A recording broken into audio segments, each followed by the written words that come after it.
Selamat datang and welcome back again to my Edutainment channel, channel edukasi dan juga channel entertainment. Pada episode kali ini kita masuk ke dalam channel edukasi dan kita masuk ke dalam mata kuliah metodologi penelitian bersama saya Andi Maklo dari Institut Teknologi PLN Jakarta.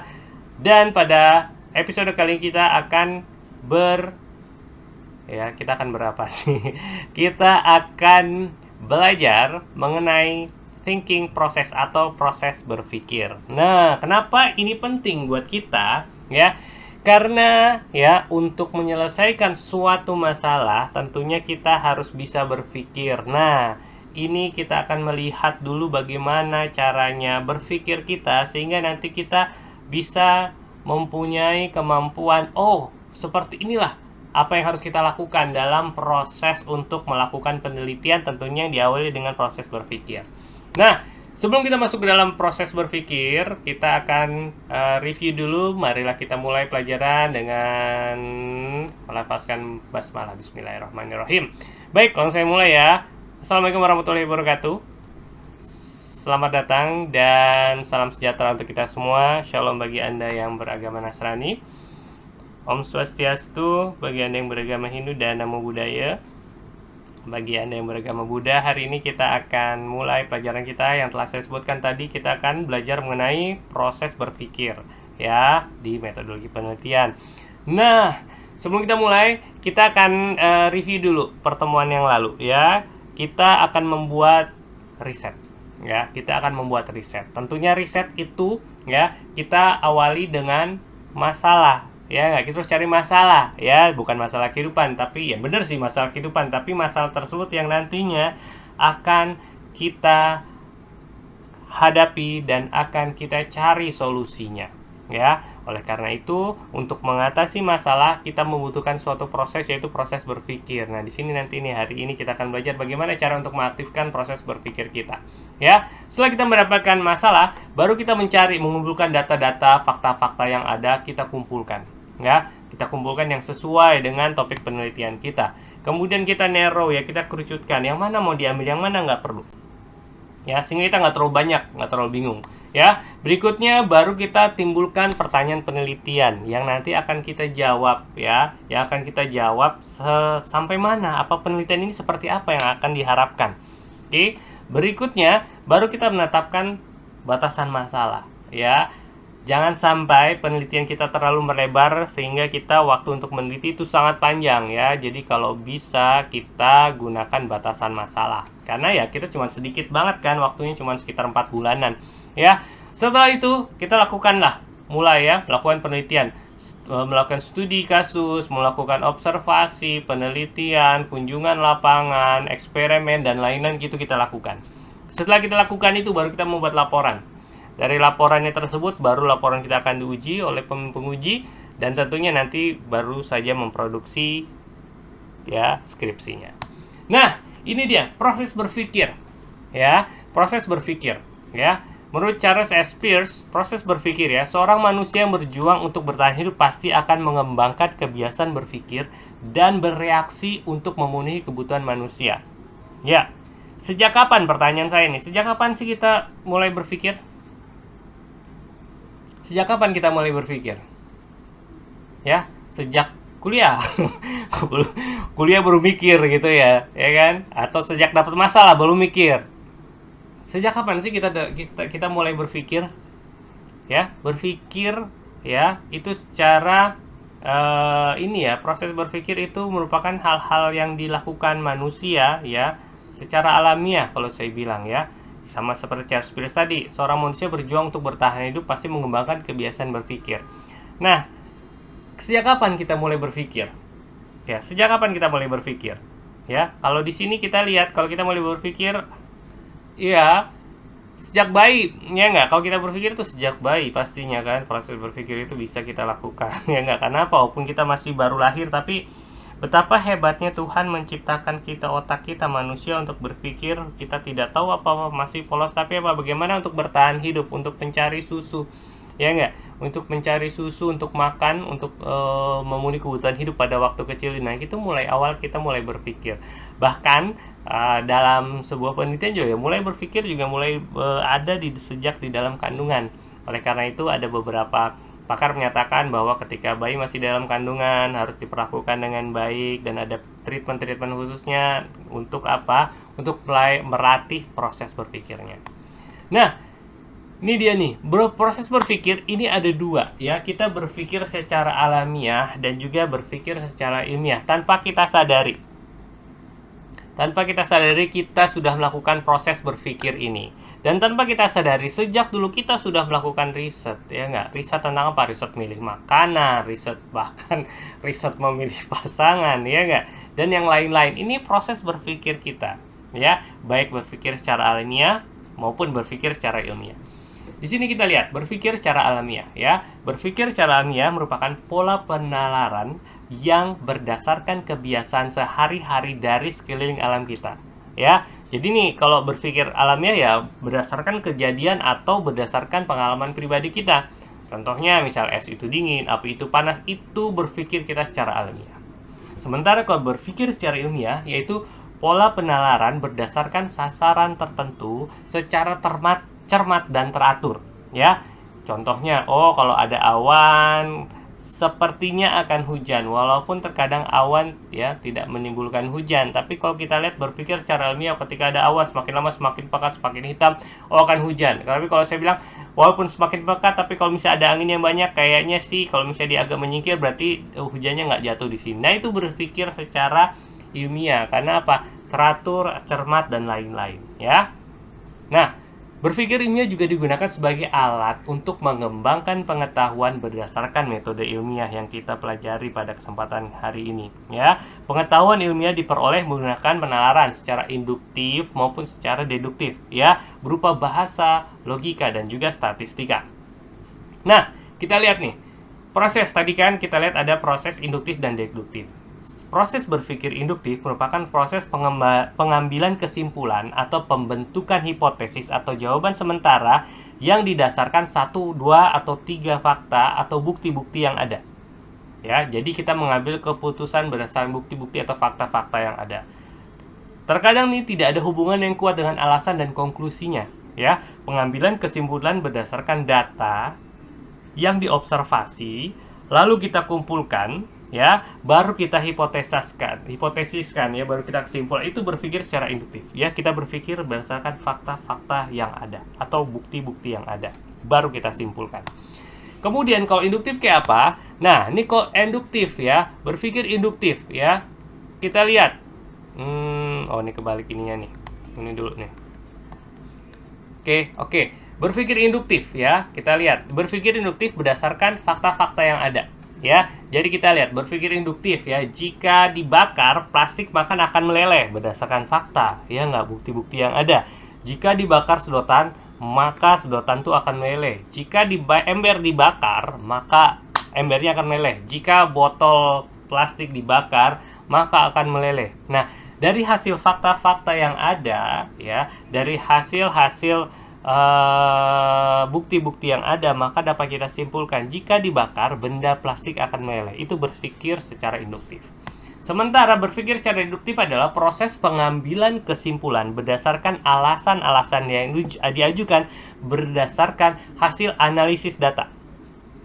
Ya, berdasarkan hasil analisis data. Proses pengambilan kesimpulan dengan cara deduksi didasarkan dengan alasan yang benar, valid, dan menggunakan data yang empiris, data yang dapat terlihat oleh manusia, data yang benar-benar sudah dikerjakan dengan baik. Ya, berpikir deduktif ya. Jika ada fakta bahwa bahan plastik jika dibakar itu akan meleleh tadi ya, berdasarkan dari faktanya ada bahan plastik jika dibakar akan meleleh, maka kita akan mencoba melakukan sesuatu. Ya, misalnya kita akan menambahkan senyawa-senyawa dan lain-lainnya sehingga kita melakukan eksperimen, ya, melakukan eksperimen dan penelitian secara terstruktur sehingga nanti akan mendapatkan sebuah materi yang baru. Ya, itu berpikir secara deduktif ya. Sekali lagi, berpikir secara induktif ya, berdasarkan data atau fakta yang ada, lalu kita amati dan kita simpulkan. Sementara berpikir induktif yaitu kita berpikir bagaimana caranya ya agar membuat sesuatu ya dengan sistematis dan terstruktur ya, dengan analisa data yang empiris sehingga dapat membuat suatu kesimpulan berdasarkan hasil dari penelitian kita. Oke, ini dia nih proses berpikirnya. Oke, proses berpikirnya seperti ini. Ya, ini antara fakta, teori, prediksi, dan fakta baru. Jadi dari fakta dapat kemarin minggu lalu kan kita sudah membahas nih ya, apa itu fakta, itu teori ya. Kalau fakta adalah kejadian-kejadian yang sudah bisa kita pahami ya dan bisa kita benarkan. Sementara teori adalah kumpulan dari fakta yang teori adalah fakta-fakta yang kita sudah buktikan berdasarkan ilmu pengetahuan. Nah, dari sini ya, dari fakta menimbulkan teori tentunya ya, teori itu membutuhkan fakta-fakta ya yang berdasarkan pikiran dari proses berpikir secara induktif. Nah, teori didapatkan yaitu dari apa? Dari hasil pemikiran secara deduktif. Ya, teori didapatkan dari hasil pemikiran deduktif. Jadi perbedaan fakta dan teori adalah kalau fakta yang tadi berpikir secara induktif, sementara teori berpikir secara deduktif yang nantinya akan ya membuat prediksi baru ya, membuat prediksi baru setelah dikonfirmasi ya, diverifikasi, baru nanti akan membuat fakta yang baru. Nah, ini merupakan proses berpikir dari ilmu pengetahuan kita. Ya, mudah-mudahan ini bisa dipahami. Ya, ini perbedaan antara fakta dan teori ya, untuk lebih jelasnya. Definisinya, fakta adalah sesuatu yang terjadi atau sesuatu yang benar, sesuatu telah terbukti kebenarannya yang telah difahami oleh masyarakat. Ya, sementara teori adalah penjelasan ilmiah yang dipikirkan dengan cermat untuk pengamatan di alam dan yang menyatukan banyak fakta dan hipotesis. Ya. Berdasarkan apa? Kalau fakta itu berdasarkan observasi dan penelitian, sementara kalau teori berdasarkan pengamatan berulang-ulang dan juga penelitian ilmiah. Jadi lebih sahih di sini, ya. Mewakili kalau fakta sesuatu yang benar-benar terjadi, kalau teori sesuatu yang telah diprediksi atau mungkin akan terjadi. Ya, mengubahnya apa? Kalau fakta tidak berubah dan diterima secara universal. Sementara kalau teori ini yang sudah kita lakukan, penelitian kita lakukan, ini dapat berubah. Ya, atau maka diinterpretasikan dapat berubah atau dapat ditingkatkan ya. Lalu kalau dalam kepastian adalah fakta tidak bisa diperdebatkan karena memang sudah lihat api ya itu panas ya, mana ada api dingin kayak gitu kan, es itu baru dingin. Nah, kalau teori itu bisa diperdebatkan karena apa ya, tadi kita melakukan penelitian ya. Nah, inilah perbedaan antara fakta teori. Nanti ya, jangan lupa dalam skripsi kita nanti, apalagi di ujian, dalam penulisan kita sama di ujian, kita harus berdasarkan teori yang ada, didukung juga fakta-fakta yang kuat ya. Teori yang ada adalah penelitian-penelitian terdahulu sehingga apa, kita ketika diuji kita tidak bisa dibantahkan. Karena apa? Kita sudah mengambil teori dari teori yang sudah diuji. Tapi hati-hati, yang kemarin minggu lalu kan ada tugasnya bahwa bagaimana teori itu bisa kita ambil ya, dari mana. Jangan sampai teori diambil dari jurnal-jurnal yang bodong. Oke, kita lanjut ya. Jadi sehingga kita sudah mengetahui tadi ya proses berpikir ya, dari untuk menimbulkan teori maka kita berpikir ya, dari teori terdapat dari fakta-fakta yang ada, baru kita lakukan ya berpikir secara deduktif ya, sehingga didapatkan prediksi dan fakta baru ya setelah kita melakukan konfirmasi. Nah, sekarang kita udah tahu ya nggak bagaimana proses berpikir tersebut ya nggak. Bahkan proses berpikir tersebut bisa kita lakukan dengan cara apa? Dengan cara melihat gambar ya, gambar yang ada di depan ini ya, melihat bahwa seorang telah tersenyum berarti dia telah mengetahui sesuatu, ditambah dengan ya simbol yang memperkuat dia telah melakukan sesuatu adalah simbol dari simbol dari lampu. Nah, lampu ini merupakan simbol yang telah dipahami dan disetujui oleh masyarakat bahwa lampu digunakan sebagai apa? Sebagai sesuatu simbol akan ide. Nah, itu di situ baru kita bisa lihat kan, berpikir adalah faktanya di situ, ya. Nah, selanjutnya, oh iya nih, Di sini saya akan memperlihatkan bagaimana perbedaan ya antara skripsi, tesis, dan juga disertasi ya. Untuk tingkat kesarjanaannya, skripsi untuk S1, tesis S2, S3 disertasi. Kalau di luar namanya semuanya tesis. Oke, penelitian jenisnya apa aja sih? Nanti kita akan pelajari ya. Penelitian jenisnya yaitu deskriptif ya, bisa berupa deskriptif dari data kuantitatif atau kualitatif. Dan juga kebanyakan ini korelasi. Ya nggak? Bisa juga kebanyakan ya mengkorelasikan ya. Kalau S2 itu tetap juga ya pasti deskriptif, kualitatif, dan juga kuantitatif ya. Ini bersifat korelasi dan juga bersifat eksperimental ya, karena itu nanti kita akan melihat bagaimana cara prosesnya.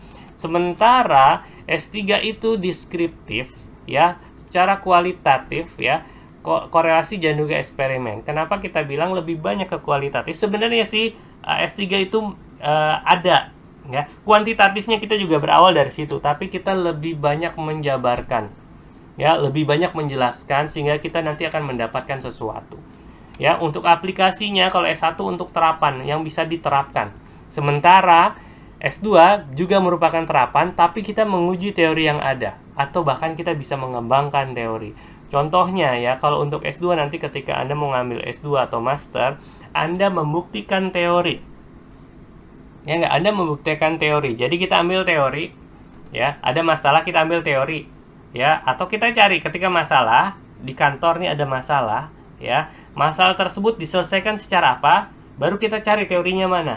Untuk membuktikan teori, oh ternyata di kantor ini berhasil menyelesaikan suatu masalah berdasarkan teori yang ini. Ya, kita membuktikan teori tersebut atau kita bisa kembangkan teorinya. Oke. Yang S3 ini penambahan teori atau penemuan teori baru. Kita harus menemukan sesuatu kebaharuan. Walaupun S1 dan S2 memang harus ada kebaharuan, tapi kalau untuk S3 harus menemukan suatu pembaharuan, pengembangan dari teori.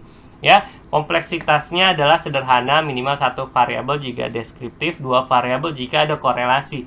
Iyalah, kalau misalnya cuma satu gimana kita cara membandingkan? Ya enggak? Sementara untuk S2 itu kompleks, minimal tuh ada 3 variabel.